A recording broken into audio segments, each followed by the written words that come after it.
আজকে যেটা পড়বো that is very very important, physical quantity. ফার্স্টেই আমাদের টপিকস হচ্ছে ফিজিক্যাল কোয়ান্টিটি। ফার্স্টে তার সেটা জানার আগে জানতে হবে what is quantity.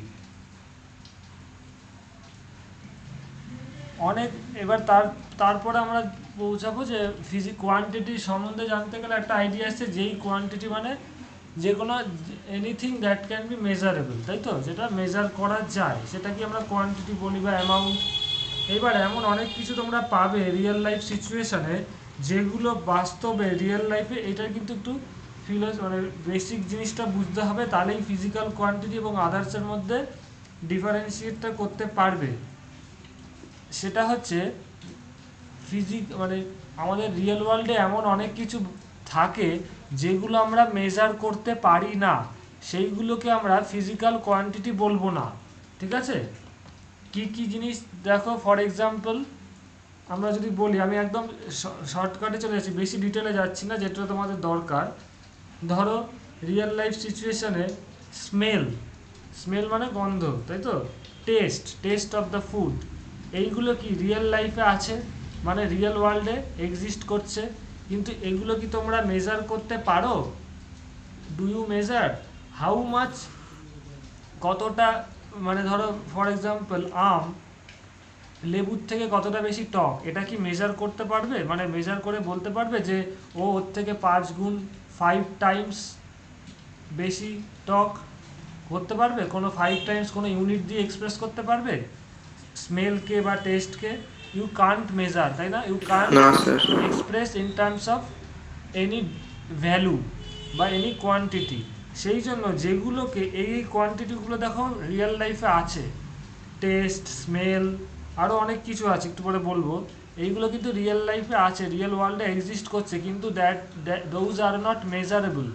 That's why those things are not physical quantity, not physical quantity.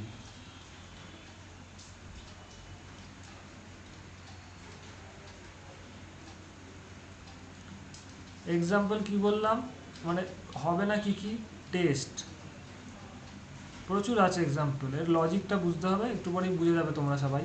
Smell, ঠিক আছে। তারপরে যে একটা এক্সাম্পল আমি দিচ্ছি, দাঁড়াও, কতগুলো ফিলিংস আছে, হ্যাপিনেস, স্যাডনেস, দেখো এগুলোও কিন্তু ওয়ার্ল্ডেরই তো পার্ট না, এগুলো তো আমাদের ফিল করতে পারে, দিজ আর দ্য ফিলিংস। কি? Happiness,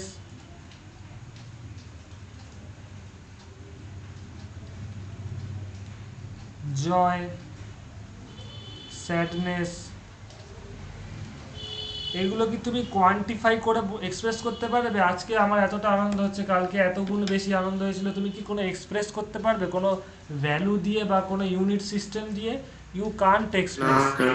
so these are not physical quantity. যদিও এগুলো ফিজিক্যালি এক্সিস্ট করছে, কিন্তু যেহেতু এইগুলো তোমরা এক্সপ্রেস মানে কোনো ভ্যালু দিয়ে বা কোনো ইউনিট সিস্টেম দিয়ে এক্সপ্রেস করতে পারছো না, so this will not be expressed as physical quantity. এটা একদম বেসিক জিনিস, এখানে একদম বেসিক জিনিসটা বুঝতে পারলে বুঝতে পারবে। এইবার তাহলে কোনগুলো ফিজিক্যাল কোয়ান্টিটি হবে? না যেই কোয়ান্টিটিগুলো মেজারেবল না, যেগুলো মেজারেবল, যেই কোয়ান্টিটিগুলো you can measure, those quantities are call physical quantities.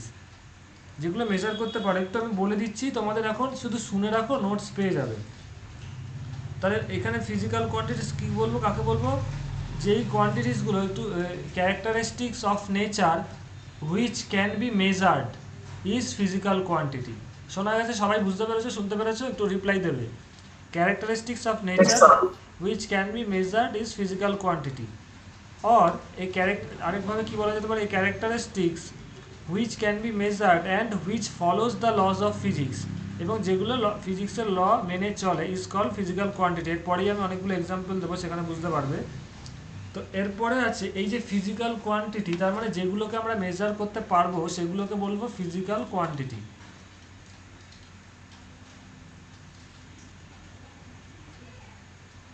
এই যে মানে যতগুলোকে মেজার করতে পারবো সেগুলোকে ফিজিক্যাল কোয়ান্টিটি। এর দুটো ভাগ আছে। এই চ্যাপ্টারটা ফার্স্ট অফ অল অনেকের বোরিং লাগতে পারে, বিকজ এটা কিন্তু ফিজিক্সের অ্যাকচুয়াল কোনো চ্যাপ্টারই না। ইউনিট ডাইমেনশন হচ্ছে একদম ইন্ট্রোডাকশন পার্ট। এর পরের চ্যাপ্টারটা তোমাদের আসল ফিজিক্সের জিনিস শুরু হবে। দ্যাট ইজ হোয়াট না ওয়ান ডাইমেনশনাল মোশন, আরও যা আছে kinetic theory of gas, thermodynamics, এগুলো একটা জাস্ট ইন্ট্রোডাকশন। এই চ্যাপ্টারটা নিয়ে কিন্তু কেউ এভালুয়েট করবে না যে ফিজিক্স জিনিসটা কী আলটিমেটলি। ওকে, এটা একদম ইন্ট্রোডাকশন পার্ট, সবাই জানো হয়তো, অল অফ ইউ জানো তো সবাই। এখানে ইউনিট ডাইমেনশন অনেকেরই বোরিং লাগে, সেটি আমি যতটা পারি ইন্টারেস্টিং করে দেওয়ার চেষ্টা করি। এরপরে দেখো তাহলে ফিজিক্যাল কোয়ান্টিটি কত ধরনের হতে পারে, এই মানে যেগুলো মেজারেবল সেগুলোকেই ফিজিক্যাল কোয়ান্টিটি বলছি। এইগুলো দুই ধরনের হতে পারে। এক নম্বর হচ্ছে দুটো ক্যাটাগরির হয়। One category is fundamental quantity, fundamental quantity, and another is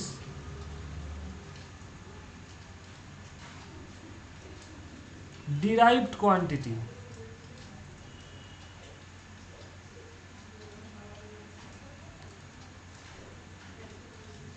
বইয়ে কিন্তু এগুলো এলাবোরেটলি ঠিকঠাক দেয়নি, অনেক বইয়ে, ম্যাক্সিমাম বই এবং ভালো বই। আমি ওই জন্য আমার কাছে তো বিভিন্ন বই আছে, প্রত্যেকটার যেইখানে বেস্ট জিনিস আছে সেটাই আমি তোমাদের নোটস হিসেবে শেয়ার করি, ওটা ফলো করবে, তাহলে বুঝতে পারবে। হুট করে কি অ্যাকচুয়ালি ম্যাক্সিমাম বইয়ে ওরা মানে কি করে একদম ফার্স্টেই চলে যায় ইউনিট সিস্টেমে। মানে ওরা দেখতে পারবে কোনো বইয়ে ফান্ডামেন্টাল ইউনিট, ডিরাইভড ইউনিট, তার মানে কি বেসিক জায়গার থেকে ওরা স্টার্ট করেনি। তোমাকে আগে বুঝতে হবে হোয়াট ইজ কোয়ান্টিটি, তারপরে ফিজিক্যাল কোয়ান্টিটি তোমাদের সিলেবাস আছে। এবার ফিজিক্যাল কোয়ান্টিটির আন্ডারে দুটো ক্যাটাগরি, ফান্ডামেন্টাল কোয়ান্টিটি এবং ডিরাইভড কোয়ান্টিটি, এর পরে স্টার্ট করবে। তাহলে ফার্স্টে বুঝতে হবে what is physical fundamental quantity. এই দুটো কোয়ান্টিটি, শুধুমাত্র ফান্ডামেন্টাল কোয়ান্টিটি জিনিস এক্সাম্পল পড়লে কিন্তু বুঝতে পারবে না। ফান্ডামেন্টাল কোয়ান্টিটিকে যখনই পরিষ্কার বুঝতে পারবে যখন তোমরা ডিরাইভড কোয়ান্টিটিকে বুঝতে পারবে। তো ফার্স্টে আমি ফান্ডামেন্টাল কোয়ান্টিটিতে যাচ্ছি। এত অবধি সবার ক্লিয়ার তো? কারো কোনো কোশ্চেন থাকলে বলতে পারো আমাকে। ফান্ডামেন্টাল কোয়ান্টিটি কি না, these are the quantities which cannot be expressed in terms of other quantities. এই নোটসটা পেয়ে যাবে। তাহলে ফান্ডামেন্টাল কোয়ান্টিটি কি, these are the quantities which cannot be expressed in terms of other quantity, মানে এটা হচ্ছে ইন্ডিপেন্ডেন্ট। এই কোয়ান্টিটিগুলোকে অন্য কোনো কোয়ান্টিটির মাধ্যমে এক্সপ্রেস করা যায় না। বোঝা যাচ্ছে? আজকে যারা নতুন এসছো তাদের থেকে একটু রিপ্লাই চাইছি আমি। এক্সাম্পল কি বাকিরা? এক্সাম্পল হচ্ছে ধরুন, আর বাকি দুজন যারা আজকে নতুন আছো, হ্যাঁ স্যার বুঝতে পারছি। এক্সাম্পল হচ্ছে লেন্থ, মাস, এরপরে আমরা আজকে এটা ডিটেলে পড়বো। লেন্থ, মাস, অনেক আছে, টেম্পারেচার এটসেট্রা, আরও অনেক কিছু পাবে। আমি তিনটে বললাম। এখানে তোমাদের টোটাল ধর ফান্ডামেন্টাল কোয়ান্টিটি, এখানে দেখো লেন্থের ডিনোট করা হয় কি এল দিয়ে, ফর এক্সাম্পল এল দিয়ে। মাসকে ডিনোট করা হয় মাস এম দিয়ে, টেম্পারেচারকে টি দিয়ে। তো দেখো এটা একটা সিঙ্গেল ইন্ডিভিজুয়াল কোয়ান্টিটি, এর মধ্যে অন্য কেউ কি ঢুকে আছে? লেন্থের মধ্যে শুধু লেন্থই আছে, অন্য কিচ্ছু নেই। So it is called fundamental quantity. তার মানে একে অন্য কারোর মাধ্যমে এক্সপ্রেস করতে পারছো না। এবার হোয়াট ইজ ডিরাইভড কোয়ান্টিটি? এবার ডিরাইভড কোয়ান্টিটিটা বুঝে গেলেই তোমরা ফান্ডামেন্টাল কোয়ান্টিটিকে বুঝতে পারবে। ডিরাইভড কোয়ান্টিটি কি না, ডিরাইভড কোয়ান্টিটি ইজ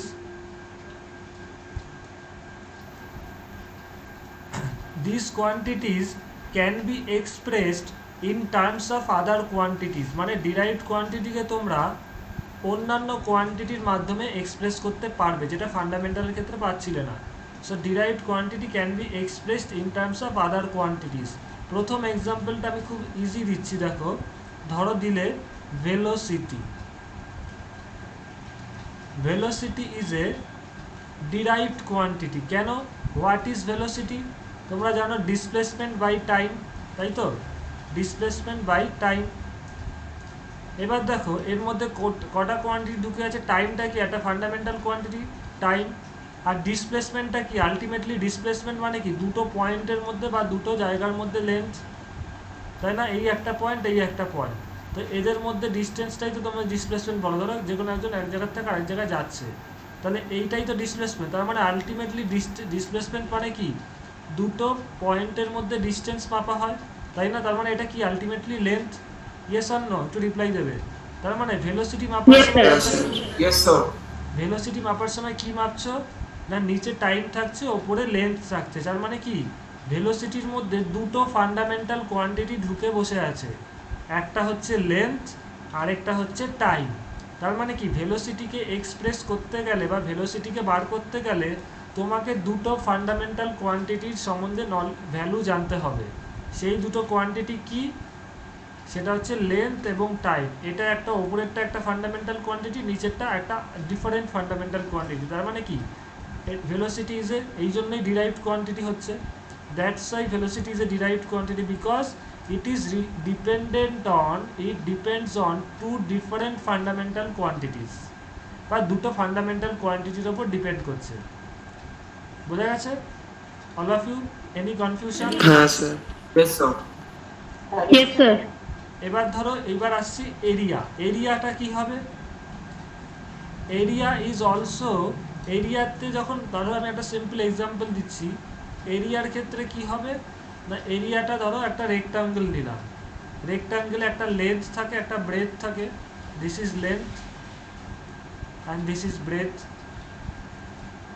এবার লেন্থটাকে আমরা উচ্চারণ করি লেন্থ তাই তো লেন্থ মানে কি দুটো পয়েন্টের মধ্যে আলটিমেটলি ডিস্টেন্স মাপা হয় আর কিছুই না ব্রেথেও কি ব্রেথেও দেখবে আলটিমেটলি দুটো পয়েন্টের মধ্যে ডিস্টেন্স মাপা হয় তার মানে অ্যাকচুয়ালি ব্রেথটা কি লেন্থই তো না মানে অত ডিস্টেন্সই মাপা হচ্ছে তার মানে ব্রেথের ডাইমেনশনটা কি ব্রেথটা জিনিসটা কি আলটিমেটলি লেন্থই মাপা হয় উচ্চারণটাকে ব্রেথ বলছি নিউমেরিক্যালি যাতে লেন্থের থেকে আলাদা করে বুঝতে পারি ভিজুয়ালাইজ করতে পারি ওই জন্য ওকে নাম দেওয়া হয়েছে বি ব্রেথ কিন্তু অ্যাকচুয়ালি তো লেন্থই মানে ডিস্টেন্সই মাপা হচ্ছে তার মানে এরিয়া ইকুয়াল টু কি এক্ষেত্রে লেন্থ ইন্টু ব্রেথ তার মানে কি এক্ষেত্রে দুবার লেন্থ ঢুকে বসে আছে প্রথম ক্ষেত্রে এই একটা লেন্থ সেকেন্ড ক্ষেত্রে এইটা আরেকটা লেন্থ মাপছি তার মানে এখানে দুবার এরিয়া জিনিসটা দুটো ফান্ডামেন্টাল কোয়ান্টিটির ওপর ডিপেন্ডেন্ট দুবার এখানে লেন্থ আছে that's why it is a derived quantity বোঝা গেছে অল অফ ইউ নতুন Yes, sir. ওকে Yes, sir. ওকে সিমিলারলি এরকম করে তোমরা দেখতে পারবে এরিয়া বলো ভলিউমের ক্ষেত্রে কি হবে লেন্থটা তিনবার আসবে তাই তো ডাইমেনশন যখন পড়বে আরও বুঝতে পারবে দেখতেই পাচ্ছ যদি ভলিউম কোনো কিউবের নাও কি হবে লেন্থ ব্রেথ ইন্টু হাইট তো তিনটেই এখানে লেন্থ হবে ব্রেথটাও লেন্থ মেজারমেন্ট হাইটটাও অ্যাকচুয়ালি লেন্থই মাপা হয় সিমিলারলি একটু নতুন ধরনের জিনিসে আসছি আমি ধরো momentum what is momentum is what velocity into what mass বা এটাকে ফার্স্টে মাস ইন্টু ভেলোসিটি বলে একটু পজ করছি আমি একটু দাঁড়াও এক সেকেন্ড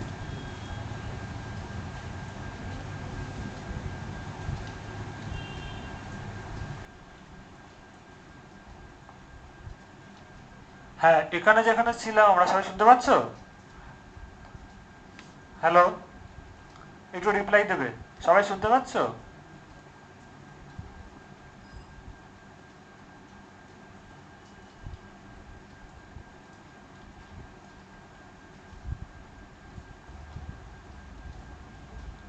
হ্যালো সবাই শুনতে পাচ্ছ হ্যালো Yes, sir. আচ্ছা Yes, এবার sir. দেখো মোমেন্টাম যেখানে ছিলাম মোমেন্টামটা কি হচ্ছে না একটু আগে বললাম মোমেন্টাম তোমরা জানো মাস ইন্টু ভেলোসিটি হয় তাই তো তো এক সেকেন্ড মাস ইন্টু ভেলোসিটি তো এখানে মাসটা কি একটা ফান্ডামেন্টাল কোয়ান্টিটি আর velocity is an another type of derived quantity একটু আগেই পড়লে তাহলে মোমেন্টাম কি হচ্ছে মোমেন্টাম একটা ফান্ডামেন্টাল দুটো কোয়ান্টিটির উপর ডিপেন্ড করছে one is a type of fundamental quantity and another is a type of derived quantity that is velocity এবার ভেলোসিটিকে যদি অ্যানালাইজ করো তাহলে দেখতে পারো ভেলোসিটির মধ্যে দুটো ফান্ডামেন্টাল কোয়ান্টিটি ঢুকে বসে আছে একটা কি লেন্থ আর একটা টাইম তাহলে বুঝতে পারছো তো তাহলে more than one fundamental quantity যেখানেই থাকবে যে কোনো কোয়ান্টিটিতে সেটা কি হয়ে যাবে ডিরাইভড কোয়ান্টিটি তাহলে মোমেন্টামটা কি হবে is a type of derived quantity বুঝতে পেরেছো সবাই yes or no Yes, sir. Yes, sir. Yes, sir. ওকে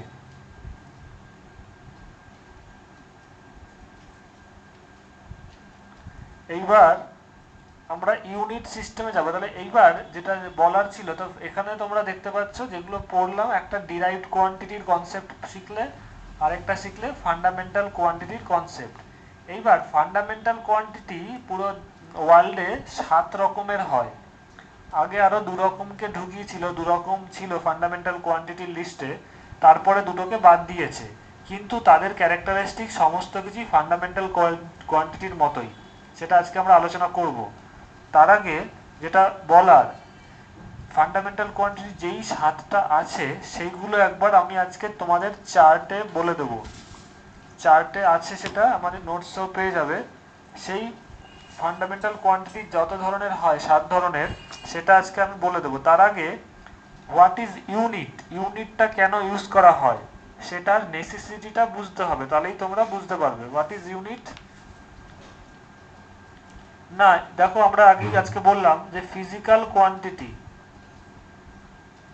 তাই তো? ফিজিক্যাল কোয়ান্টিটি কাদের বলবো না, যাদের আমরা মেজার করতে পারি সেই ধরনের কোয়ান্টিটিকেই ফিজিক্যাল কোয়ান্টিটি বলবো, তাই তো? তো এইখানে দেখো আমি বিভিন্ন এক্সাম্পল দিই ভালো ভালো, তাহলে তোমরা বুঝতে পারবে, এটা কম্পিটিটিভেও খুব কাজে লাগবে। ধরো যে কোনো quantity, that is blood pressure, BP, এটা কি ফিজিক্যাল কোয়ান্টিটি হবে?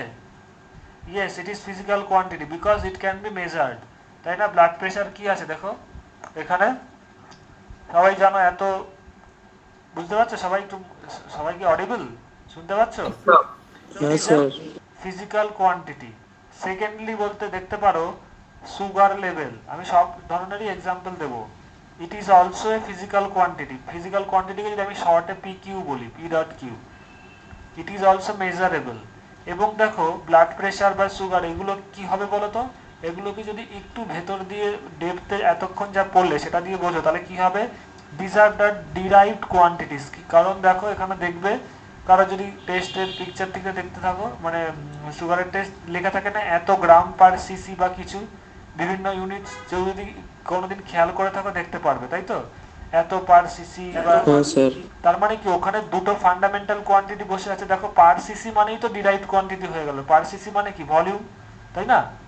যে কোনো জায়গায় পার সিসি লেখা থাকে যে এত সিসিতে ওর সুগার এত আছে, তার মানে কি এখানে যেই দুটো কোয়ান্টিটি ঢুকে গেল, সিসি মানেই তো কি ভলিউম, তার মানে কি এটা একটা ডিরাইভড কোয়ান্টিটি। তার মানে কি সুগার যে মেজার করছে এটা একটা ডিরাইভড কোয়ান্টিটি হয়ে গেল। সিমিলারলি ব্লাড প্রেশারও দেখবে ডিরাইভড কোয়ান্টিটি হবে, বিকজ এখানে more than one fundamental quantities ঢুকে বসে আছে। সিমিলারলি ধরো কোভিড টেস্ট, এখন হচ্ছে কোভিড টেস্ট, আমি উদাহরণ দিয়ে বলছি, এরও যে টেস্ট করা হয় ইট ইজ অলসো মেজারেবল, এটাও তো মেজার করে বলে না ওর অ্যান্টিজেনটা আছে নাকি, তার মানে এটা কোয়ান্টিফাইও করা যায়। এর যদি ডিটেলে দেখো তাহলে বলে কি এর এত, মানে একটা কি একটা টেস্ট হয় মানে ভাইরাসের, যে এত পরিমাণ আছে বা এত পরিমাণ আছে, সেই ক্ষেত্রেও কি it is measurable. That's why it is also a কি it is also a physical quantity, this can be measured. All of you understand? বুঝতে পেরেছো সবাই? একটু রিপ্লাই দেবে। এইবার এইবার এটা খুব ভালো উদাহরণ দিয়ে বললাম। এবার যেটা বলছি, সে এই যে কোয়ান্টিটি গুলো তোমরা পড়লে আজকে, ফিজিক্যাল কোয়ান্টিটি, যার মধ্যে দুটো দেখলে ডিরাইভড কোয়ান্টিটি আর হচ্ছে physical quantity.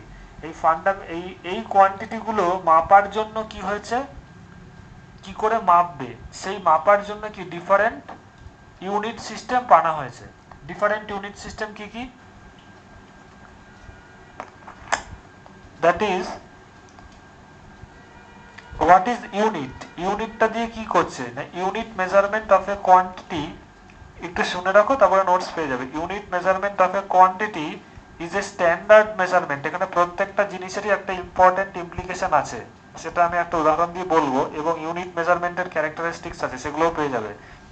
Unit measurement of a quantity is a standard measurement which is given a particular name. তাহলে unit measurement of a quantity মানে কি, যে কোনো ফিজিক্যাল কোয়ান্টিটিকে যদি তুমি মেজার করতে চাও তাহলে তার জন্য একটা তোমার ইউনিট সিস্টেম লাগবে। এক্সাম্পল ধরো তুমি লেন্থ মেজার করতে চাইছো, ছোট লেন্থ হলে কি হবে, সেন্টিমিটার স্কেল লাগবে, যেমন বইয়ের দোকানে পাবে বা অন্য জায়গায় পাবে। বড় লেন্থ মাপতে গেলে ইউনিট সিস্টেম কি মিটার হয়ে যায়, কিলোমিটার হয়ে যায়।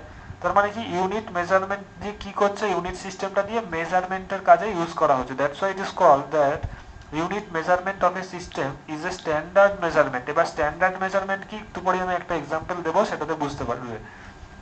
Is a standard measurement which is given a particular name. Particular name মানে কি, এক একটা ইউনিট সিস্টেমের এক একটা নাম থাকে, তাই না? যেমন কিলোমিটারের একটা নাম আছে কি, কিলোমিটার। মিটার সিস্টেমে বিভিন্ন যখন ইউনিট সিস্টেম কনভার্ট হয়ে যায় ওদের নামটাও চেঞ্জ হয়ে যায়, তাই না? সেন্টিমিটার স্কেল কি ইউজ করা হয়, এটা একটা স্মলার ইউনিট সিস্টেম, তাই না? সেন্টিমিটার স্কেলে ছোট লেন্থ মাপা হয়, মিটার স্কেলে তার থেকে একটু বড়, কিলোমিটারে আরো বড়।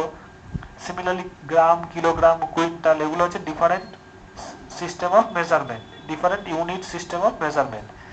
এবার বলছে it's value should not change with time, place and other system. এবার আমরা স্ট্যান্ডার্ড মেজারমেন্টটা সম্বন্ধে একটু মন দিয়ে দেখব।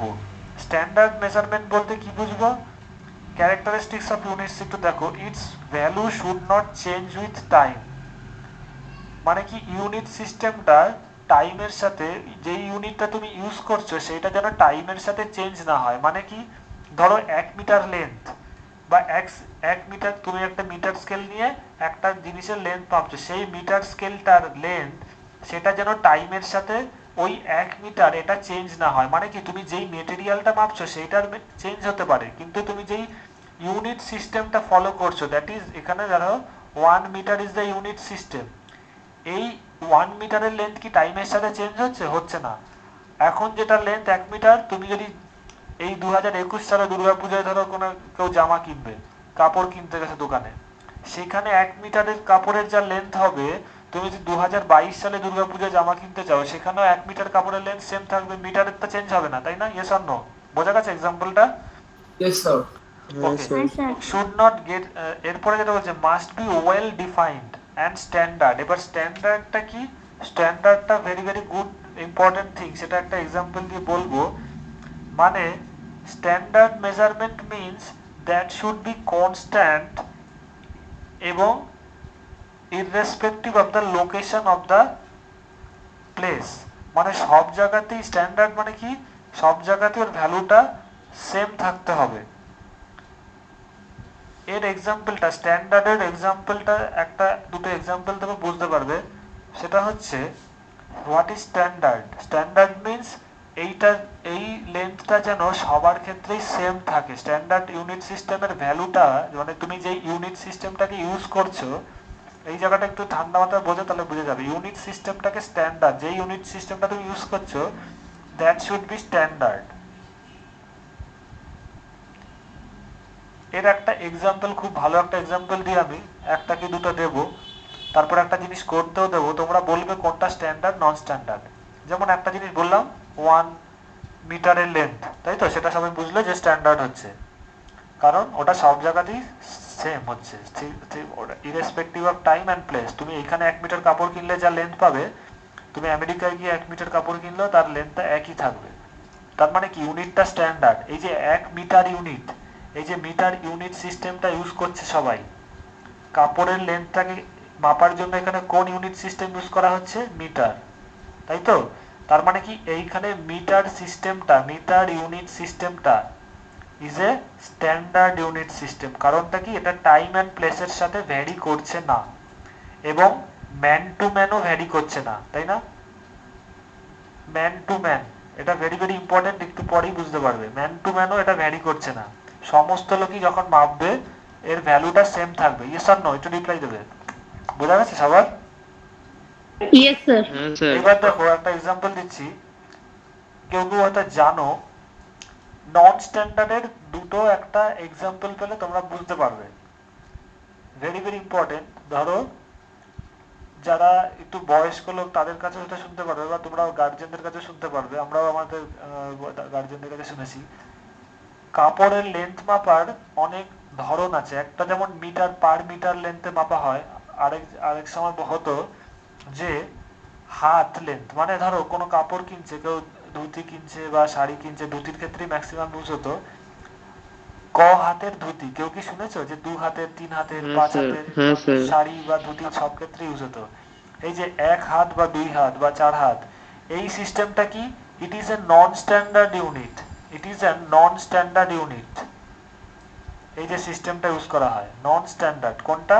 না এই যে 1 হাত 2 হাত কি পার হাত দাম হচ্ছে এত। এই যে উদাহরণটা বললাম, ইট ইজ এ নন স্ট্যান্ডার্ড। কারণটা কি, ধরো কোনো বেটে লোক গেল, সে যখন নাকি কিনবে সে তাহলে ঠকে যাবে। পার হাত লেন্থ ধরো দাম হচ্ছে 80 টাকা পার হ্যান্ড, কথার কথা বলছি, 80 রুপিস পার হ্যান্ড।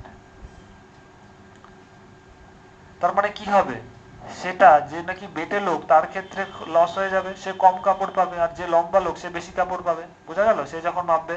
সবাই বুঝতে পেরেছো? আরেকটা হ্যাঁ স্ট্যান্ডার্ড স্যার। বলছি, আরেকটা দিলে সবাই বুঝতে পারবে। অনেক দোকানে দেখা হয়তো টি চা বিক্রি হয়, এটা এই ধরনের এক্সাম্পল দিলে তোমাদের কনসেপ্টটা ব্রেনটা খুলবে এবং বুঝতে পারবে। টি বলা হয় যে ধরো 10 রুপিস পার কাপ টি, এক কাপ চায়ের দাম 10 টাকা যে কোনো দোকানে। এটা কি স্ট্যান্ডার্ড না নন standard? It is a non standard. Non standard. Very good, Sagnik বললে তাই তো? হ্যাঁ স্যার। কারণটা কি না, এইখানে এই যে এক কাপ চা, এখানে কাপের সাইজের ওপর ডিপেন্ড করছে। যদি কাপের সাইজ ছোট হয় তাহলেও তোমাকে 10 টাকা দিতে হবে, বড় হলেও 10 টাকা দিতে হবে। বোঝা গেছে সবার? হ্যাঁ স্যার। হ্যাঁ স্যার। নন স্ট্যান্ডার্ড। যদি বলে দিত যে 5 ml চা বা 10 ml চা, তাহলে তোমাদের ওটা স্ট্যান্ডার্ড হতো। বিকজ মেল মানেই কি এমএল বা সিসি বা এমএল মানেই কি একটা তোমার স্ট্যান্ডার্ডটা একদম ই হয়ে গেল, সব জায়গাতেই ওর ভলিউমটা সেম, ইউনিট বলে দিল, সেক্ষেত্রে স্ট্যান্ডার্ড হতো। কিন্তু এটা ডিপেন্ড করছে কাপের সাইজের ওপর। নতুন যারা এসছে আজকে তারা বুঝতে পারছো? Yes, sir. ওকে, ভেরি গুড। এইবার একটা আমি এক্সাম্পল দিচ্ছি, কোশ্চেন দিচ্ছি সবাই, তাহলে এবার পুরো স্ট্যান্ডার্ড নন স্ট্যান্ডার্ডের জিনিসটা একদম পরিষ্কার হয়ে যাবে। এখন যেহেতু আমের সিজন, ম্যাঙ্গোর সিজন, আমি খুব ভালো উদাহরণটা দিই এটা। ধরো একজন বাজারে গেছে, সেখানে বলছে পার কেজি ম্যাঙ্গোর দাম 50 রুপিস, 50 রুপিস পার কেজি। আরেকজন বলল পার পিস ম্যাঙ্গোর দাম 8 রুপিস পার পিস।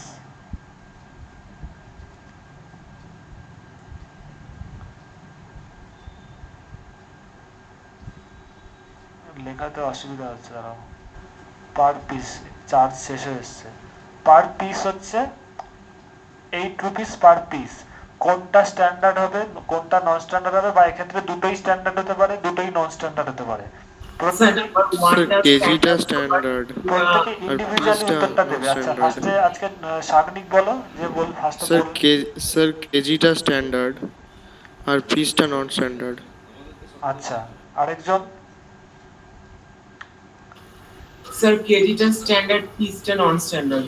আর বাকি দুজন যারা নতুন এসছো আজকে বলো।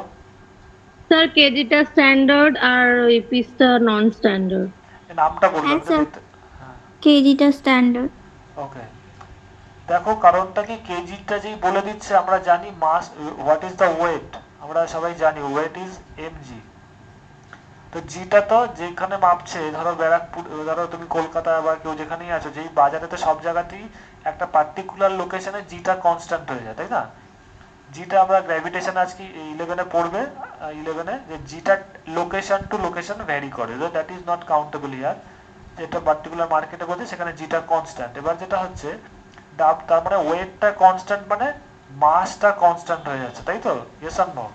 ওয়েটটা যে মুহূর্তে কনস্ট্যান্ট হয়ে গেল, তাহলে হ্যাঁ, স্যার। মাসটা কনস্ট্যান্ট। তার মানে 50 রুপিস, যে 50 টাকায় একটা ইউনিট সেম মাসেরই জিনিস পাবে, সেখানে তার গরমিলের ব্যাপার নেই। কিন্তু 8 রুপিস পার কেজি, এইটা কিন্তু নন স্ট্যান্ডার্ড ইউনিট হয়ে যাবে। কারণ কি, যদি আমের সাইজ ছোট হয় তাকে সেক্ষেত্রেও 8 টাকা দিতে হবে, বড় সাইজ হলেও 8 টাকা দিতে হবে, তাই তো? Clear all of you? Yes, sir. হ্যাঁ it sir. Is a non Yes, sir. Standard unit. Very good, সবাই ভালো বুঝেছো দেখতে পাচ্ছি। and it is a standard unit. আমি পুরোটা লিখলাম না, সবাই বুঝতে পেরেছো? আচ্ছা, এইখানে আপাতত এটাই। এরপরে আসছে ইউনিট সিস্টেমের মেজারমেন্ট, ডিফারেন্ট ইউনিট। তার মানে ফিজিক্যাল কোয়ান্টিটিকে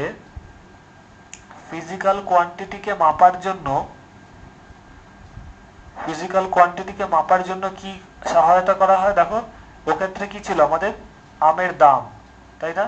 তারপরে তোমার এখানে চায়ের দাম, তারপরে এখানে কাপড়ের দাম। এইগুলো কি, চা, আম, এগুলো কি, এগুলো হচ্ছে এক একটা ফিজিক্যাল কোয়ান্টিটি, আমের ক্ষেত্রে কি মাসটা বা ওয়েটটা মেজার করেছিলে, রেটটা। আচ্ছা, তারপরে চায়ের ক্ষেত্রেও রেটটা। তার মানে কি এগুলো এক এক ধরনের ফিজিক্যাল কোয়ান্টিটি। এবার এই রেট গুলো, চায়ের দাম বা আমের দাম বা কাপড়ের দাম, এইগুলো কি এক একটা রেট, আমরা তো রেটই আলোচনা করলাম তাই না? তো এই রেট গুলো আলোচনা করার জন্য কি আমাদের এক একটা পার্টিকুলার ইউনিট সিস্টেমের সাহায্য নিতে হয়েছিল। যেমন নাকি আমের দামের জন্য আমাকে মাস পার মানে ওয়েট পার রুপিস, ওয়েট পার কেজি, ওয়েট পার রুপিস মানে 1 কেজির দাম কত, এটা বার করতে হয়েছিল।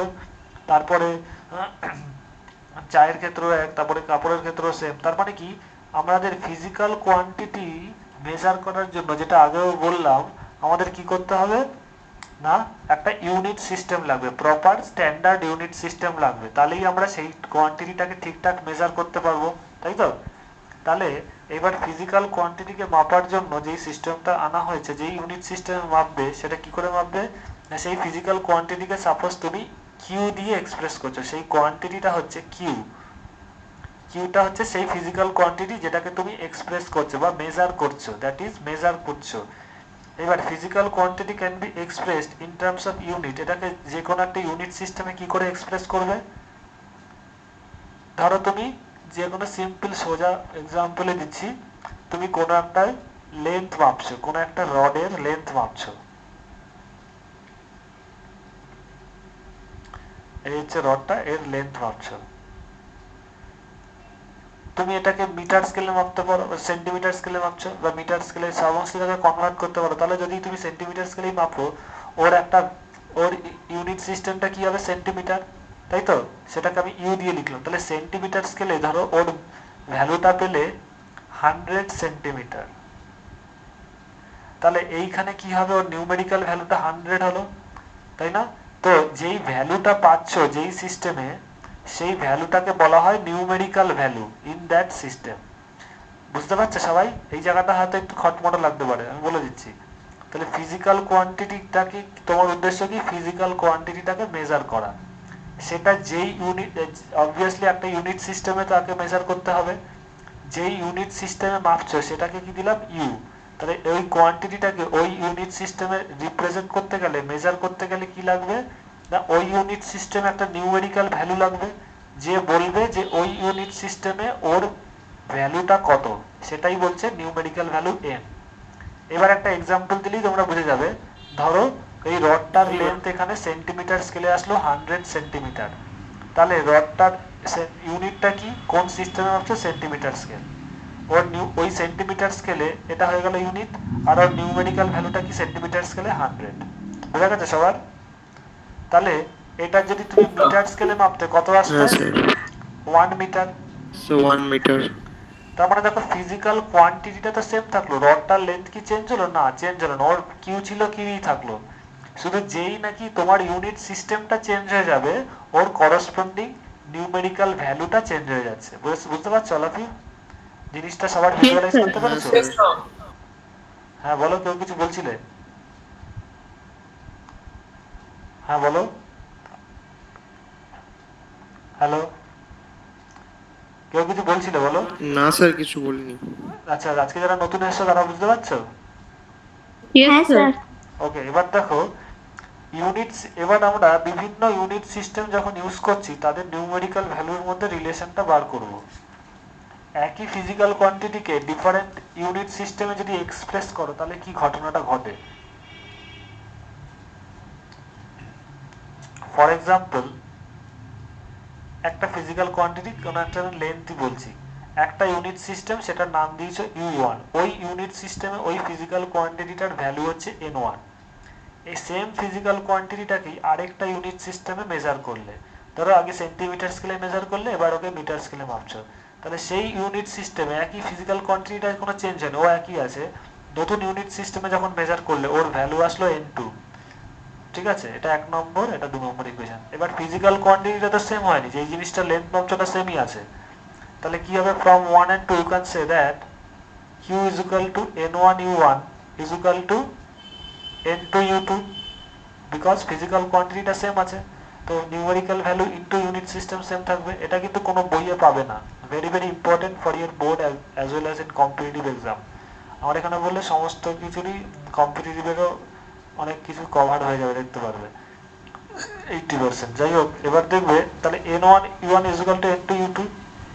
তাহলে এখান থেকে দেখো n1 u1 equal to n2 u2 হলে কি হবে, n1 by n2 equal to কি হচ্ছে u2 by u1। yes or no? Yes, sir. Yes, sir.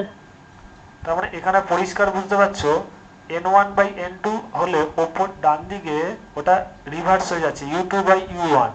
মানে এখান থেকে পরিষ্কার বুঝতে পারছো, বা এখানেও যদি এইভাবে লেখো is equal to a constant q, physical কোয়ান্টিটিটা তো কনস্ট্যান্ট হয়ে গেল, তো ভ্যালুটা কনস্ট্যান্ট। তার মানে n1 এইটা দিয়েও 3 নম্বর ইকুয়েশন দিয়েও বলতে পারো, অথবা ঘুরিয়ে এইভাবেও বলতে পারো যে n1 equal to k by u1, n2 equal to k by u2, তাই তো? দুইভাবেই বলা যেতে পারে, যেটা তোমার সুবিধা লাগবে সেটাই বলতে পারো। কারণ ফিজিক্যাল কোয়ান্টিটিটা যেহেতু সেম আছে, ওই জিনিসটা কনস্ট্যান্ট হয়ে গেল, ফিজিক্যাল কোয়ান্টিটি তো চেঞ্জ হচ্ছে না। You can say k by u1 or you can say n2 equal to k by u2।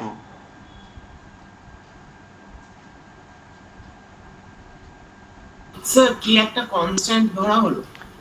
দেখো কনস্ট্যান্টটা কি, কনস্ট্যান্টটা nothing but the physical quantity. তুমি যেই রডটার লেন্থ মাপছো সেই রড, সেটাই তো ফিজিক্যাল কোয়ান্টিটি না? আমি যে এক্সাম্পলটা দিয়েছি, হ্যাঁ স্যার। তোমার এখানে ফিজিক্যাল কোয়ান্টিটি কি ছিল, রডটা ছিল। আমি যে এক্সাম্পলে দিয়েছি এই রডটার লেন্থই তো তুমি, দাঁড়াও এক সেকেন্ড, এই রডটার লেন্থই তো তুমি ডিফারেন্ট ইউনিট সিস্টেমে মেপেছো। একটা সেন্টিমিটার স্কেলে উদাহরণ দিয়েছি বা একটা মিটার স্কেলে। তো সেন্টিমিটার স্কেলে বা যেই স্কেলেই হোক, সেক্ষেত্রে ইউনিট সিস্টেম u1 ছিল, সেকেন্ড ক্ষেত্রে u2 ছিল। রডটার লেন্থ কি তোমার ভ্যারি করেছে? ভ্যারি করেনি, সেই লেন্থটা তো ফিক্সডই ছিল। তুমি ডিফারেন্ট ইউনিট সিস্টেমে যাওয়ার ফলে কি হয়েছে, ডিফারেন্ট নাম্বার পেয়েছো, ডিফারেন্ট নিউমেরিক্যাল ভ্যালু পেয়েছো, কিন্তু রডটার লেন্থ ফিক্স, রডটার length constant. So that's why তোমার n1 u1 equal to n2 u2 equal to q, q is a constant, q is nothing but the length of the rod, সেটা কনস্ট্যান্টই আছে। বুঝতে পেরেছো এবার? সেটা তো চেঞ্জ হয়নি। হ্যাঁ sir. So that's why n1 is equal to constant by u1, constant by u2। এই 4 নম্বর ইকুয়েশন থেকেও বলতে পারো, বা তোমার 3 নম্বর ইকুয়েশন থেকেও বলতে পারো, তোমার যেটা সুবিধা লাগবে you can use that formula. তো 3 or 4 দুটো থেকেই তুমি বুঝতে পারছো that n is inversely proportional to u। মানে u বাড়লে n কমবে। ইনভার্সলি প্রপোর্শনাল মানে কি, একটা বাড়লে আরেকটা কমে, মানে যদি u বাড়ে তাহলে n কমবে, বা n বাড়লে u কমবে, তাই তো? বা u ইনক্রিজ করলে n কমবে। এর ফিজিক্যাল মানেটা কি, ভেরি ভেরি ইন্টারেস্টিং। যেই ইউনিট সিস্টেম বড় হবে সেই ইউনিট সিস্টেমে যে কোনো ফিজিক্যাল কোয়ান্টিটির ভ্যালুটা কম হবে। ক্লিয়ার? উদাহরণ বোঝা গেছে ব্যাপারটা? এর ফিজিক্যাল মানেটা কি, ইউনিট ইউ বাড়ছে মানে কি, ইউনিট সিস্টেমটা বাড়ছে, ইউনিট সিস্টেম যত বড় হবে সেই ইউনিট সিস্টেমে করসপন্ডিং নিউমেরিক্যাল ভ্যালুটা কম হবে। এবার দেখো একটা সিম্পল উদাহরণ দিচ্ছি, তাহলেই তোমাদের ক্লিয়ার হয়ে যাবে। একটু পরে এটারও তোমার নোটস পেয়ে যাবে, নো প্রবলেম। ধরো একটা জায়গার কলকাতা থেকে দমদমের distance K D, K for Kolkata, D for Dumdum, 15 kilometre. উদাহরণ দিচ্ছে, কোনো ই না। তাহলে এই কলকাতা থেকে দমদমের ডিস্টেন্সটাকে যদি আমি এল কেডি বলি, লেন্থ বা ডিস্টেন্স বিটুইন কলকাতা আর দমদম, এটা 15 কিলোমিটার। এটাকেই যদি তুমি মিটারে দেখো তাহলে কত হবে, এল কেডি 15,000 মিটার, 15,000 মিটার, তাই তো? Yes sir. তাহলে এইখানে দেখো, this is one equation, this is second equation. কোন ইউনিট সিস্টেম তোমরা ছোটবেলার থেকে পড়ে আসছো, এখানেই ভেরিফাই করে নিতে পারো। কোন ইউনিট সিস্টেমটা বড়? Kilometre is a larger unit system compare to metre unit system, তাই না? কিলোমিটার ইউনিট, এখানে ইউনিটটা কি, কিলোমিটার, এক্ষেত্রে পরের ক্ষেত্রে মিটার। কিলোমিটার ইউনিট সিস্টেমটা কি, মিটারের থেকে বড় সিস্টেম। দ্যাটস ওয়াই দেখো তুমি যখন ওদের ডিস্টেন্সটা মাপছিলে কলকাতা থেকে দমদমের কিলোমিটার ইউনিট সিস্টেমে, ওর নিউমেরিক্যাল ভ্যালু কত ছিল, 15। Yes or no? Yes sir. আর যখন তুমি Yes, sir. মিটারে মাপলে 15,000, তার মানে এখান থেকেই বুঝতে পারছো কোন ইউনিট সিস্টেমটা বড়। যার দেখো এখানে কন্ডিশন কি বলেছি, ফিজিক্যাল কোয়ান্টিটিটা কনস্ট্যান্ট থাকতে হবে। দেখো length between Dumdum and Kolkata remains constant, এটাই তো মাপছো। তো যেখানে নিউমেরিক্যাল ভ্যালুটা কম সেখানেই তোমার ইউনিটটা বেশি হবে। তো দেখো কিলোমিটারের ক্ষেত্রে ইউনিটটা কম হয়েছে, নিউমেরিক্যাল ভ্যালুটা কম হয়েছে, that's why kilometre is greater than metre. বোঝা গেছে all of you? Yes, sir. হ্যাঁ স্যার। Okay, very good. এবার যেটা এখানে বলছি, এবার ধরো কোনো প্রবলেম দিয়ে দিল, যে কোনো জিনিসে একটা উদাহরণ দিল যে অমুক জিনিসে যে কোনো একটা ফিজিক্যাল কোয়ান্টিটি এক্সামে দিয়ে দিল যে ওর ভ্যালু হচ্ছে যে কোনো একটা ইউনিট সিস্টেমে, এটা যেন মাথায় থাকে, এটার উদাহরণটা বলার কারণ ধরো বলে দিল ওর ভ্যালু হচ্ছে 50 U1, U is a type of unit system. Similarly বা এটা কিউটাকে বলেই দিল কোনো একটা জিনিসের লেন্থটাকে মাপছে U1 ইউনিট, মানে U1 ইউনিট সিস্টেমটা বললো নাকি, সেন্টিমিটার মিটার নাও বলতে পারে, ওরা বলে দিতে পারে একটা ইউনিট সিস্টেম বার করা হয়েছে, সেখানে দেখা যাচ্ছে ওর নিউমেরিক্যাল ভ্যালু এটা হচ্ছে 50 U1। আরেকটা হচ্ছে তোমার ধরো 70 U2, একই জিনিস মাপা হয়েছে আরেকটা ইউনিট সিস্টেমে 70 U2, তাহলে কোন ইউনিট সিস্টেমটা বড়? সে U1। U1 is greater than U2, তার মানে U1 ইউনিট সিস্টেমটা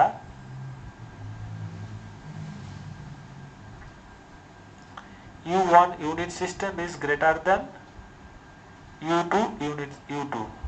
বোঝা গেছে সবার? বিকজ কি হ্যাঁ স্যার। হ্যাঁ স্যার। প্রথম ক্ষেত্রে নিউমেরিক্যাল ভ্যালুটা কম ছিল, তার চাই ওর তার মানে ইউনিট সিস্টেমটা বেশি হবে। এইবার তুমি এই এক ধরনের কোশ্চেন হতে পারে কে বড় হবে, আরেকটা হতে পারে দুটো ইউনিট সিস্টেমের মধ্যে রিলেশন কি হবে, what will be the relation? Simply দেখো দুটোরই ফিজিক্যাল কোয়ান্টিটি সেম, এলই আছে, তার রিলেশন কি হবে? 50 U1 is equal to 70 U2, তাহলে U1 is equal to কত হবে? 7/5 U2। ক্লিয়ার? Yes, sir. এই এক ধরনের ভেরি ভেরি গুড এক্সাম্পল, এগুলো তো অনেক বই পাবে না, সেটা আমি বলেছিলাম, সেটা রেকর্ডিংটা আমি দিয়ে দেবো পরে। এই একটা বলে দিতে তোমাদের, তাহলে এখান থেকে এক ধরনের কোশ্চেন হতে পারে, এটা ধরো যদি কোশ্চেন হয় এক নম্বর, এইটা ধরো এক second, this is the question, লেন্থটা বলে দিল এই এক নম্বর ইউনিট সিস্টেমে ওর ভ্যালুটা হচ্ছে 50 U1 আর পরের ক্ষেত্রে 70 U2, কোন ইউনিট সিস্টেমটা বড় সেটা বার করতে পারলে, এবং বললো ওদের মধ্যে রিলেশন বার করো, এই দুটো ইউনিট সিস্টেমের মধ্যে রিলেশন বার করো, তাহলে U1 is equal to 7/5 U2। এইটা বলে দেওয়ার পরে এর ওপরই বেস করে তোমাকে এই কোশ্চেনের ওপরই বেস করে আরেকটা অঙ্ক বলে দিল যে কোনো একটা এইখানে তো এই ফিজিক্যাল কোয়ান্টিটিটার লেন্থ বার করেছিল, এলটার লেন্থ বার করেছিল 50 U1, তাই তো? সেকেন্ড ক্ষেত্রে 70 U2। একটা physical quantity another physical quantity ধরো এল ড্যাশ, কোনো একটা, এই ক্ষেত্রে ধরো প্রথমে একটা রডের লেন্থ, যে কোনো একটা জিনিসের লেন্থ বার করেছিল, যে কোনো একটা জিনিসের রড একটা হতে পারে, মানে সিঙ্গেল, মানে ওয়ান টাইপ অফ রড। এবার সেকেন্ড টাইপ অফ রড নিল যার লেন্থটা পেল ধরো 150 U2, তাহলে তোমাকে বার করতে হবে, প্রথম কোশ্চেনটা দিয়ে দিল, সবাই বুঝতে পারছো? প্রথমে কোশ্চেনটা দিয়ে দিল, প্রথম কোশ্চেনটা তোমার কি ছিল? L equal to 51, L equal to 70 U2, এই কোশ্চেনটা given, this is the question. এবার এটার উপর বেস করে তোমাকে এক নম্বর কোশ্চেন ছিল কি? রোমান 1I কি ছিল? কোন ইউনিট সিস্টেমটা বড় এবং তাদের মধ্যে রিলেশন বার করো। দুটো সলিউশন বুঝে গেলে। এবার 3 নম্বর কোশ্চেন, এই কোশ্চেনের উপরই বেস করে, এই ডেটাটার উপরই বেস করে বললো যে যদি কোনো রডের লেন্থ তোমার সেকেন্ড ইউনিট সিস্টেমে 150 U2 হয়, তাহলে সেই রডটার লেন্থ U1 সিস্টেমে কত হবে? U1 সিস্টেমে ওই রডটার লেন্থ কত হবে? বুঝতে পারছো সবাই? Yes, sir. আজকে যারা নতুন তারা বুঝতে পেরেছো? তাহলে এইটা হ্যাঁ স্যার। তাহলে এই প্রবলেমটা সলভ করতে গেলে কি করে করতে পারবে? দেখো তোমাকে ফার্স্টে কিন্তু এই সেকেন্ড স্টেপটা করতে হবে। তোমাকে কোশ্চেনে ফার্স্টে বলে দিয়েছে 51 প্রথম রডটার লেন্থ, 70 U2 দুটোই বলে দিয়েছে, ওখান থেকে তোমরা U1 U2 রিলেশন বার করে নিতে পারবে।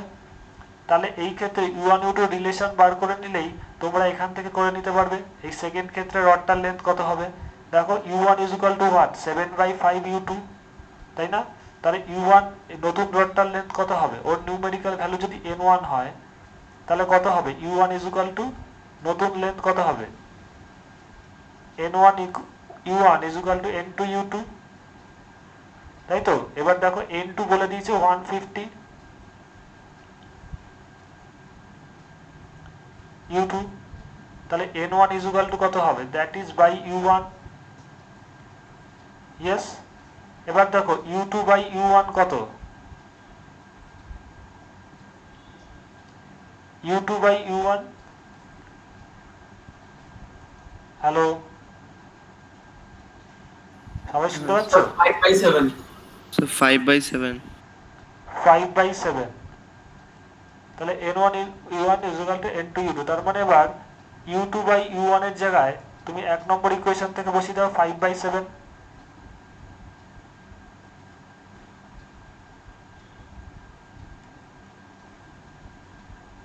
this will be the numerical value of this system,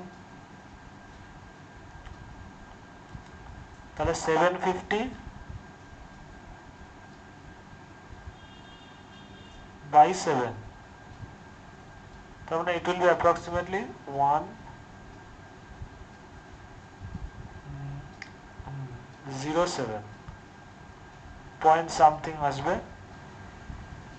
1 something. তার মানে দেখো বুঝতেই পারছো, দেখো আগেরটা থেকে বোঝা গেল। এবার দেখো অঙ্কটা তোমার ঠিক হয়েছে কিনা বুঝে যাবে। দেখো প্রথম এক্সাম্পল থেকে বোঝা যাচ্ছে u1 is greater than u2, তার মানে কি পরের সিস্টেমটার নিউমেরিক্যাল ভ্যালু কি হবে, প্রথম u1টা বড়, তার মানে u1 এর কি হবে, নিউমেরিক্যাল ভ্যালু কম হবে। সবাই বুঝতে পারছো? হ্যাঁ স্যার। হ্যাঁ স্যার। তার হ্যাঁ মানে স্যার। দেখো তোমার অ্যানসারটা বেরিয়েছে কি, n1 এর ভ্যালু কত বেরিয়েছে, 107। দেখো n2 এর ভ্যালু কত ছিল, 150, তার মানে কি তার থেকে কম হয়েছে, তার মানে ঠিকই আছে, because u1 is greater than u2, তার মানে কি u1 এর নিউমেরিক্যাল ভ্যালুটা ওর থেকে কমই হওয়ার কথা, সেটা কমই হয়েছে। 107.1 ইজ লেস দ্যান কত, 150। তাহলে ভেরিফিকেশনটা বুঝতে পারছো সবাই? Yes sir. হ্যাঁ স্যার। তার মানে তোমার অ্যান্সার ঠিক আছে। তার মানে এই সিস্টেমে যখন মেজার করবো ওর ভ্যালুটা কত হবে, 107.1 বেরিয়েছে, তাই তো? এত u1। আজকে যারা নতুন এসে তারা বুঝতে পেরেছো তো? হ্যাঁ sir. Okay, this is very very important, এটা হয়তো লিখে রাখতে পারো। সবার টোকা হয়ে গেছে, বা ছবিও তুলে রাখতে পারো।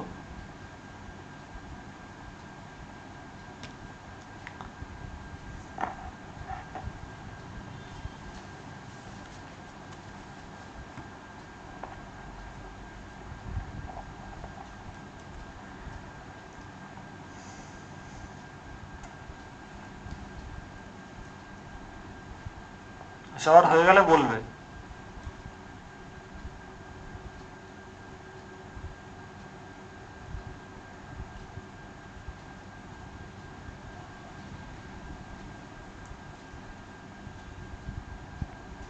হ্যালো, কারোর হয়েছে? হ্যাঁ স্যার।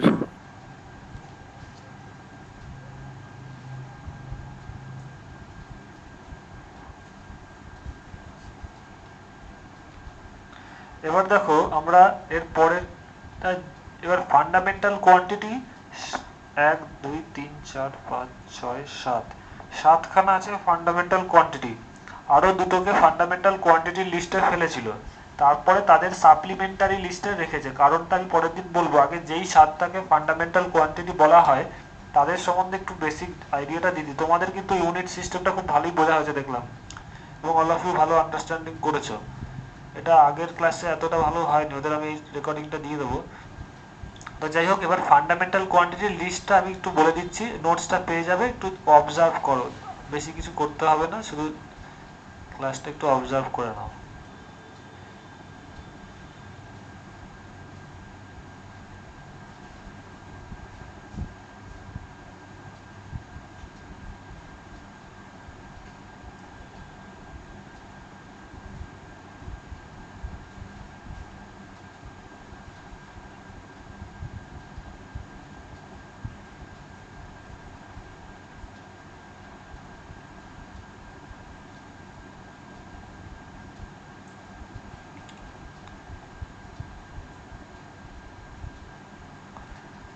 এর মধ্যে 1 নম্বর কোয়ান্টিটি হচ্ছে মাস।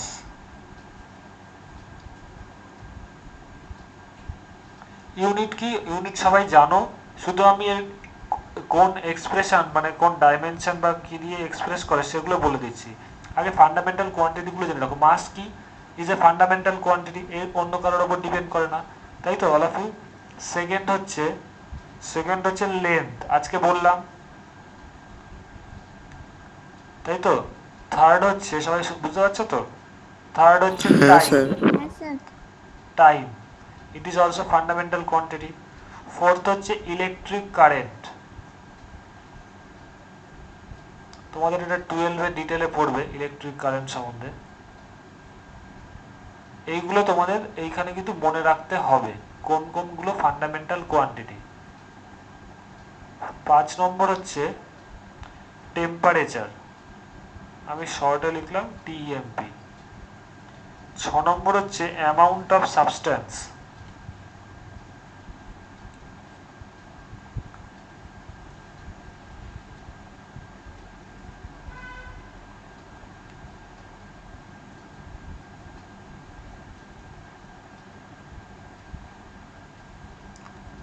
আর 7 নম্বর হচ্ছে লুমিনাস ইন্টেন্সিটি।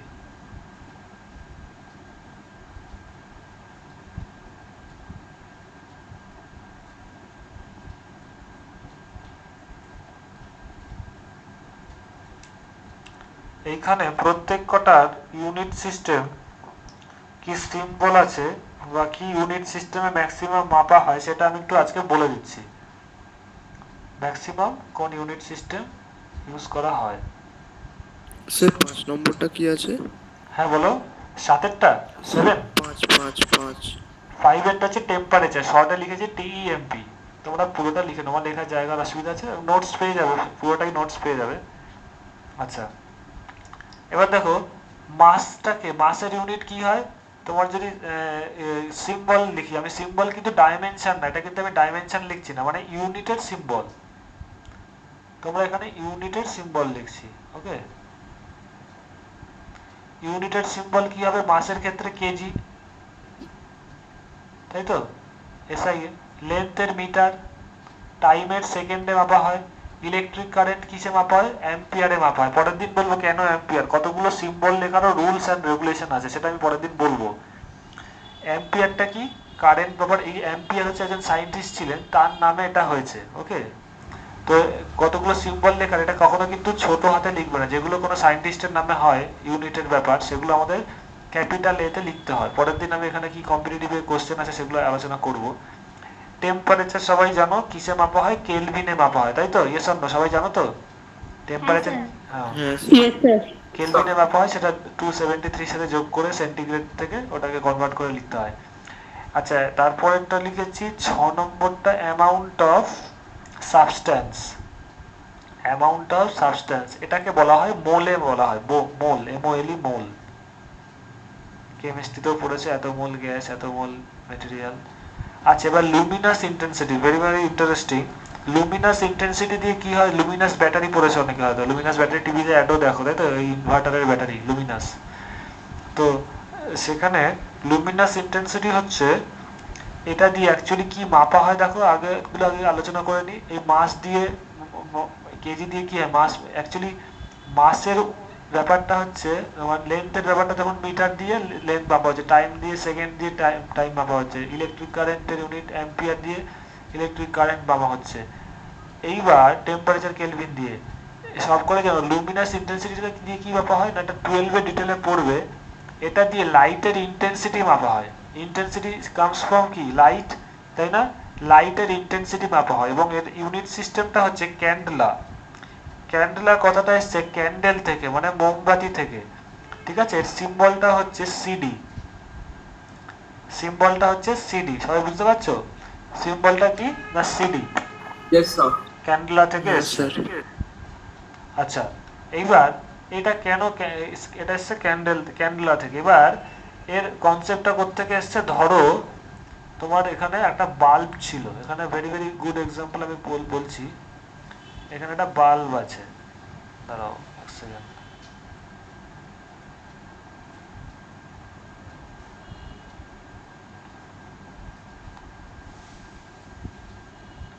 এবার এই বাল্বটাকে সরিয়ে দিলে তো এই বাল্বটা এখানে এই আশেপাশে যতটা লাইট হয়েছিল এই বাল্বটাকে অফ করে দিয়ে এটাকে অফ করে দিয়ে কি করা হলো? ছোট ছোট মোমবাতি আনা হলো, ক্যান্ডেল আনা হলো। কারণটা বুঝলেই বুঝে যাবে কেন। এইবার এই বাল্বটাতে যতটা লাইট জেনারেট হচ্ছিল, মানে যতটা লাইট ইন্টেন্সিটির লাইট এই জায়গাটা আলোকিত হচ্ছিল, সেই সেম পরিমাণ লাইটের ইন্টেন্সিটি আনতে কতগুলো মোমবাতি আনা হবে। মানে একটা মোমবাতিতে এনে দেখা গেল না তার আলো ওরকম হচ্ছে না, 3টে 4টে 5টা, এই মোমবাতিগুলোর একটা স্ট্যান্ডার্ড সাইজ আছে, ঠিক আছে? তো এখানে দেখা গেল যে যদি তুমি এখানে ফর এক্সাম্পল 10খানা মোমবাতি আনো স্ট্যান্ডার্ড সাইজের, তাহলে দেখা যাচ্ছে যে ওই বাল্বটার মতো আলো হচ্ছে। তার মানে কি এইখানে তাহলে ওই বাল্বটার লাইটের ইন্টেন্সিটি কি বলা হবে? 10 সিডি, মানে কি 10টা মোমবাতির আলোর সমান। বোঝা যাচ্ছে ব্যাপারটা? অল অফ ইউ এইখানে তার মানে এখানে সেই একটা ব্যাপার, সেই একটা কনসেপ্ট চলে আসছে যে মোমবাতির সাইজের উপর ডিপেন্ড করছে। তো মোমবাতির একটা স্ট্যান্ডার্ড ইউনিট আছে, তার স্ট্যান্ডার্ড সাইজ আছে, স্ট্যান্ডার্ড ইউনিটের স্ট্যান্ডার্ড সাইজের মোমবাতি আছে, সেটা ওদের ডিফাইন্ড আছে, সেটা ওই ইউনিট সিস্টেমে ওরা জানে। তো সেটা আমাদের সিলেবাসে নেই, সেটা আমাদের জানা দরকার। তো একটা স্ট্যান্ডার্ড সাইজের মোমবাতি 10খানা আলো ওই একটা বাল্বের সমান হলে ওই বাল্বটার লাইটের ইন্টেন্সিটি বলবে 10 সিডি। বোঝা গেছে? তাহলে এইভাবে এইটা যেহেতু তোমরা জানতে না, কনসেপ্ট নেই, ওই জন্য আমি লুমিনাস ইন্টেন্সিটি সিডিটা কোত্থেকে আসছে? ক্যান্ডেল থেকে এসছে, ওইখান থেকে ওটা বললাম। তো এই হচ্ছে 7খানা fundamental unit.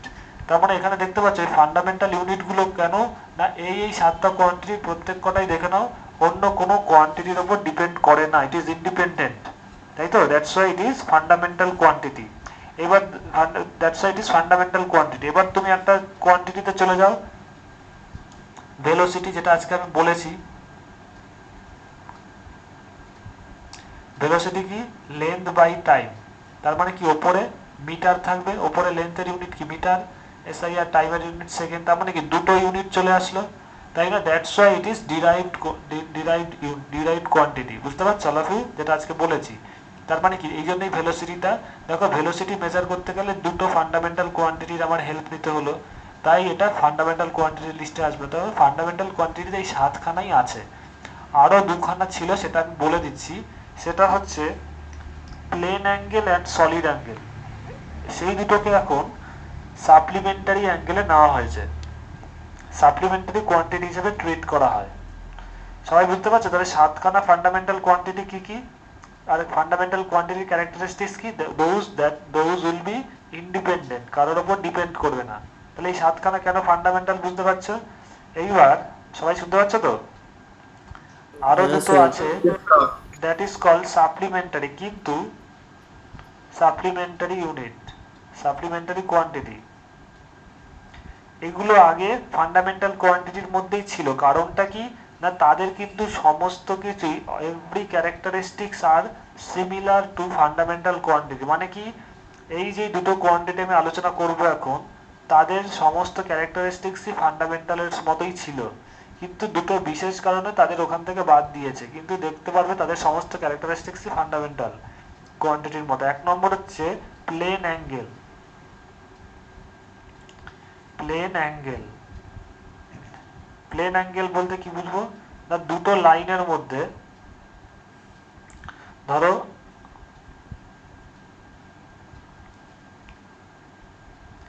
Red line and green line, এর মধ্যে অ্যাঙ্গেলটা কত? থিটা।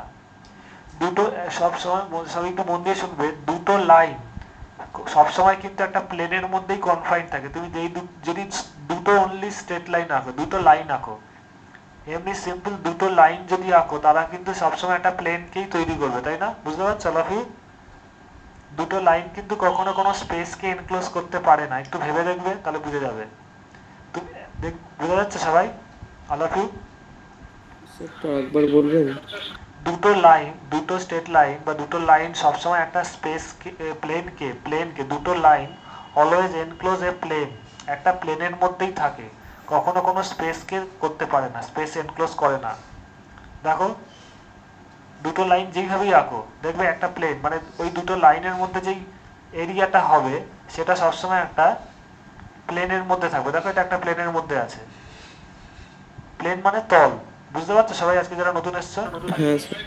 হ্যাঁ স্যার। তারা কখনো স্পেস এনক্লোজ করতে একটা তলের মধ্যে থাকবে, যেইভাবেই আঁকো। তো এইবার দুটো লাইনের মধ্যে যেই অ্যাঙ্গুলার ডিফারেন্সটা থাকে সেটা হচ্ছে কি independent of the length of the line.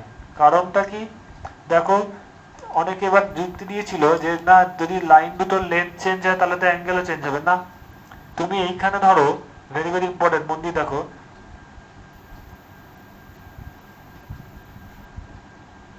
এখানে অন্য একটা কালার নিচ্ছি, কালারটা নিচ্ছি। দেখো এত অবধি নিলে, ধরো এইটা পি পয়েন্ট নিলাম, এটা কিউ পয়েন্ট নিলাম, আর এটা ও পয়েন্ট। ও পি লেন্থ আর ও কিউ লেন্থ, এই এত অবধি যদি মাপো, তাহলে তোমার যে অ্যাঙ্গেলের ভ্যালু হবে, যদি তুমি এই লাইন দুটোকে কেটে দাও, কেটে ছোট করে দাও, ছোট করে ধরো আমি এত অবধি নিলাম, এটা চেঞ্জ করে ছোট, নিচেরটাও ছোট করে দিলাম, তাহলে নতুন পয়েন্ট হলো পি ড্যাশ, নিচেরটা কিউ ড্যাশ। তো দুটোর লেন্থ আমি ছোট করে দিলাম কেটে, তাহলেও তো ওদের অ্যাঙ্গেলটা সেমই থাকবে, তাই না? থিটাইও থাকবে, চেঞ্জ হচ্ছে কি? বুঝতে পারছো সবাই? Very very interesting. তার মানে কি অ্যাঙ্গেলটা থিটাটা দুটো লাইনের উপর লেন্থের উপর ডিপেন্ড করছে? No, sir. আজকে যারা নতুন এসছে বুঝতে পারছো? হ্যাঁ স্যার। তার মানে কি এই অ্যাঙ্গেল যেটা মাপা হলো, measurable quantity theta, it is independent of the length of the two line. দুটো লাইনের লেন্থের উপর ডিপেন্ড করছে না, এদের শুধু ওরিয়েন্টেশনের উপর ডিপেন্ড করছে। ওরিয়েন্টেশন মানে কে কতটা উপরে আছে বা নিচে আছে। তার মানে কি লেন্থটা, এই অ্যাঙ্গেলটা ওদের লেন্থের উপর ডিপেন্ড করছে না। দ্যাটস ওয়াই এই প্লেন অ্যাঙ্গেলটাকে ফান্ডামেন্টাল কোয়ান্টিটিতে ফেলা হয়েছিল, পরে এটাকে সাপ্লিমেন্টারি। তার মানে কি প্লেন অ্যাঙ্গেল যেটা বলছে theta, it is independent of any physical quantity, কোনো ফিজিক্যাল কোয়ান্টিটির উপর ডিপেন্ড করছে না, তাই না? তাদের ভ্যালুর উপর, তাই না? বুঝতে পারছো তো? লেন্থ এই দুটোর ভ্যালুর উপর ডিপেন্ড করছে না, এটাকে এই জন্য ফান্ডামেন্টাল কোয়ান্টিটিতে ফেলা হয়েছিল। তারপরে এটাকে সাপ্লিমেন্টারি কোয়ান্টিটিতে করা হয়েছে, কারণ অ্যাঙ্গেল, এই plane angle is a unitless quantity, কোনো ইউনিট নেই। দেখো কি আছে ইউনিট, এর কি কোনো ইউনিট আছে? তার কারণটাও আমি বলে দিচ্ছি। যখনই তুমি কোনো ইউনিট বার করবে, আচ্ছা এখানে চেঞ্জ করতে হবে, দাঁড়াও। এবার তোমরা জিওমেট্রিতে চলে যাও, ভেরি ইজি থিং। এই একটা সার্কেল, সার্কেলের সেন্টারে আমি আঁকছি, সেন্টার থেকে এইটুকু আর্কের লেন্থ ধরো এস, আর এই লেন্থটা, এই আর্কটা ওর সেন্টারে ধরো থিটা অ্যাঙ্গেল করছে। ওর রেডিয়াসটা যদি আর হয়, তাহলে এস ইকুয়াল টু কি পড়েছিলে? R theta. তাহলে theta equal to what? S by R, তাই না? Yes or no? এটা পড়েছিলে তো? একটু রিপ্লাই দেবে। Hello, Yes, sir. হ্যাঁ এখানে স্যার। দেখো ওপরে এসটা কি, ওপরে এসটা এই যে এই আর্কটার লেন্থ, এটা কি মিটারেই আনা হবে বা ডিসটেন্স বা লেন্থ। এটা অ্যাকচুয়ালি আমরা লেন্থই মাপি, তাই না? মিটারে বলা হয়, এর ইউনিট কি মিটার। নিচেরটাও কি লেন্থই মাপা হয়, রেডিয়াসটা কি আলটিমেটলি লেন্থই, ওটাও কিসে মাপা হয়? মিটারে। তার মানে কি it is a length by length. এর মেটেরিয়ালটা কি, ফিজিক্যাল কোয়ান্টিটিটা কি, theta is equal to length by length, মানে মিটার বাই মিটার, মানে ইউনিটের দিয়ে দিয়ে দেখো তাহলে মিটার বাই মিটার। তার মানে কি এটা একটা ইউনিটলেস কোয়ান্টিটি হলো। Yes or no? বুঝতে পারছো এটা কেন ইউনিটলেস হচ্ছে? আজকে যারা নতুন এসছে এবং শাগনিক অ্যান্ড আদার্স, এই জিনিসটা সবাই জানতো তো না জানতে না? রিপিট করবে হ্যাঁ বলো। স্যার আরেকবার রিপিট করবে? এই যে S equal to R theta সার্কুলারের ক্ষেত্রে, সার্কেলের ক্ষেত্রে হয়, এটা জানতে তো? দেখো এই আর্কের লেন্থটা হচ্ছে এস, এই যে আর্কের লেন্থ, এইটুকু স্মল আর্কের লেন্থ, এই কার্ভের লেন্থটা হচ্ছে এস, রেডিয়াসটা হচ্ছে সার্কেলের আর, অ্যাঙ্গেলটা যদি থিটা হয়, তাহলে এদের মধ্যে রিলেশন কি ছিল? যদি আর্কের লেন্থটা ছোট হয় তাহলে S equal to R theta, এটা জানতে তো না জানতে না? হ্যাঁ স্যার। তাহলে এখান থেকে theta is equal to S by R হচ্ছে, এসটা কি আলটিমেটলি আর্কের লেন্থ, যেটা বললাম লেন্থ মানে কি ওর ফিজিক্যাল কোয়ান্টিটি কি লেন্থ, মানে ওর ইউনিট মিটার হতে পারে এসআই এ, আর বাই আর, আরটাও কি রেডিয়াস, মানে কি এটা আলটিমেটলি লেন্থই হয়, ফিজিক্যাল কোয়ান্টিটিটা লেন্থ। তাহলে লেন্থ বাই লেন্থ মানে ইউনিটে যদি দেখো মিটার বাই মিটার, কেটে যাচ্ছে, কিছুই থাকছে না, তার মানে কি থিটা, এই জন্যই প্লেন অ্যাঙ্গেলটা কি ইউনিটলেস কোয়ান্টিটি হচ্ছে, কোনো ইউনিট নেই, তাই না? বুঝতে পারছে তো? এটা কি, এটা একটা ফিজিক্যাল কোয়ান্টিটি হলো যা, সেটা independent, but by by side by side এটা একটা ইউনিটলেস কোয়ান্টিটিও, ওই জন্যই এটাকে করলো কি সাপ্লিমেন্টারি কোয়ান্টিটিতে ফেলে দিল, এটাকে আর ফান্ডামেন্টালে রাখলো না, কারণ ফান্ডামেন্টালে যে কটা কোয়ান্টিটি আছে তার সাথে সমস্ত ক্যারেক্টারিস্টিক্সই কিন্তু প্লেন অ্যাঙ্গেলের মিলে যাচ্ছে, কিন্তু ফান্ডামেন্টালে দেখো সমস্ত কটারই এক একটা ইউনিট আছে, কিন্তু এই প্লেন অ্যাঙ্গেলের সমস্ত ক্যারেক্টারিস্টিক্সই ফান্ডামেন্টালের সাথে মিলছে, কিন্তু ওদের কোনো ইউনিট নেই। sir. দ্যাটস ওয়াই সাপ্লিমেন্টারি কোয়ান্টিটিটাকে, প্লেন অ্যাঙ্গেলটাকে সাপ্লিমেন্টারি কোয়ান্টিটিতে ফেললো। আরেকটা কোয়ান্টিটি আছে, সেটা আমি জাস্ট একটু বলে দিচ্ছি, দ্যাট ইজ সলিড অ্যাঙ্গেল।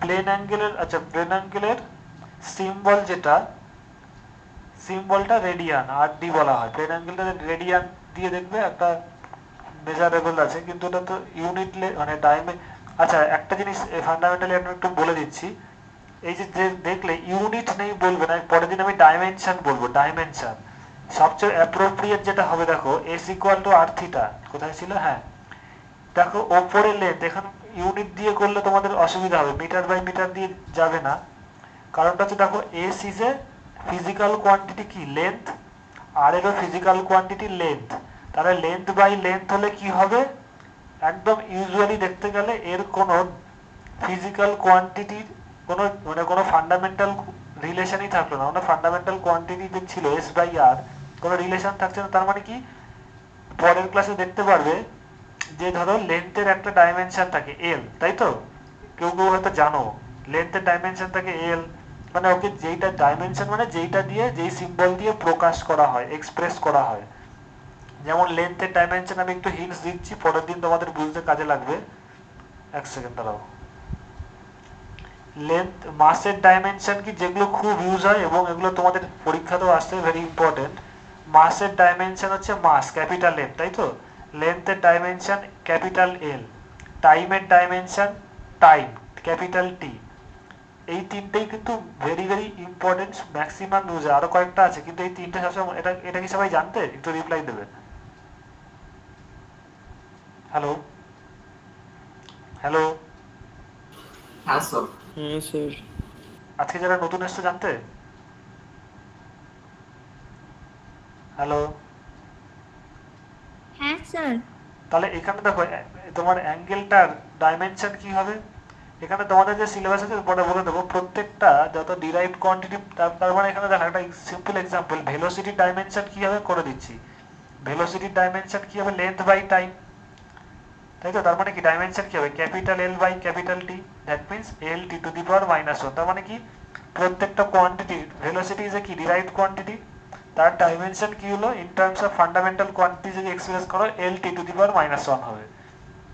তাহলে এখানে দেখো ভেরি ভেরি ইম্পর্টেন্ট, প্লেন অ্যাঙ্গেলের ডাইমেনশন কি হবে, দুটোরই এল বাই এল, তাই না? Theta is equal to S by R, মানে কি উপরেরটাও লেন্থ নিচেরটাও এল, তাহলে কেটে গেল এল এল কেটে গেল, তার মানে কি 1, তার মানে কি plane angle is a dimensionless quantity, no dimension. বোঝা গেছে? This is very very important, dimension analysis তোমাদের সিলেবাসে আছে, এই এই ব্যাচে আমি খুব একটা স্টার্ট করিনি, তোমাদের যখন করবে তখন বুঝতে পারবে। So it is a dimensionless quantity, বুঝতে পেরেছো অল অফ ইউ? হ্যাঁ sir. Yes, sir.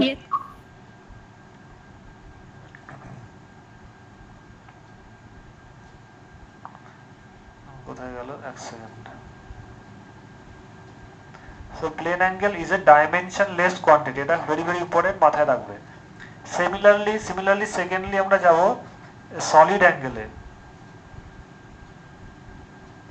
Solid angle কি করে? সলিড অ্যাঙ্গেলে মোর দ্যান 2 লাইনস থাকে। একটু দাঁড়াও এক সেকেন্ড।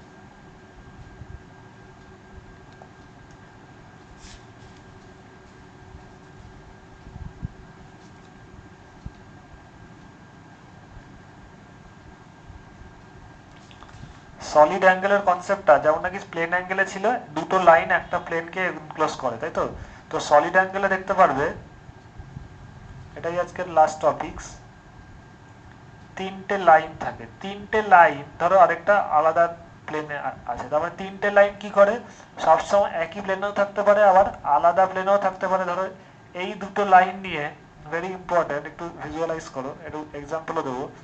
এই দুটো লাইন একটা প্লেন করবে আর এই দুটো লাইন আলাদা প্লেন করতে পারে, তাহলেই দেখো একটা স্পেস হয়ে যাবে, তাই না? বুঝতে পারছো? শঙ্কু টাইপের, বা দোলের দিন, হোলির দিন বাচ্চারা যে টুপি পরে অনেক সময় দেখবে এরকম টাইপের পরে, তাই না? তার মানে তিনটে লাইন যদি থাকে তারা সবসময় একটা স্পেস এনক্লোজ করতে পারে। মানে অ্যাটলিস্ট তোমার তিনটে লাইন লাগবে যদি সে কোনো একটা স্পেসকে এনক্লোজ করে, এটাকে দেখতে এরকম লাগবে।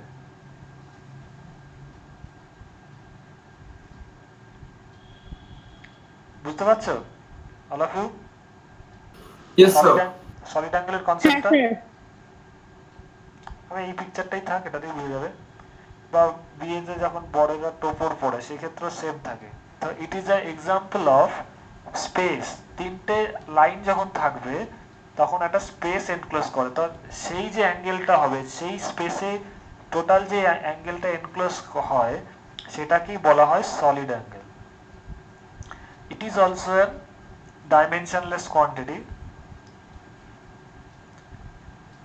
তো একই কারণে ওকে সাপ্লিমেন্টারি কোয়ান্টিটিতে ফেলা হয়েছে, সলিড অ্যাঙ্গেলকে সাপ্লিমেন্টারি কোয়ান্টিটিতে ফেলা হয়েছে। বাট ওদের কিন্তু সিমিলারিটিস হচ্ছে, ওদের অন্য কারোর উপর ডিপেন্ড করে না, অন্য কোনো ফিজিক্যাল কোয়ান্টিটির উপর ডিপেন্ড করে না। That's why it is placed in a supplementary কোয়ান্টিটিতে দুটোই পাবে, আর ফান্ডামেন্টাল কোয়ান্টিটিতে এই 7টাই আছে, বাকি সব ডিরাইভড কোয়ান্টিটিতে পড়বে। ওকে, তাহলে আজকের ক্লাসটা বোঝা গেছে তো অল অফ ইউ?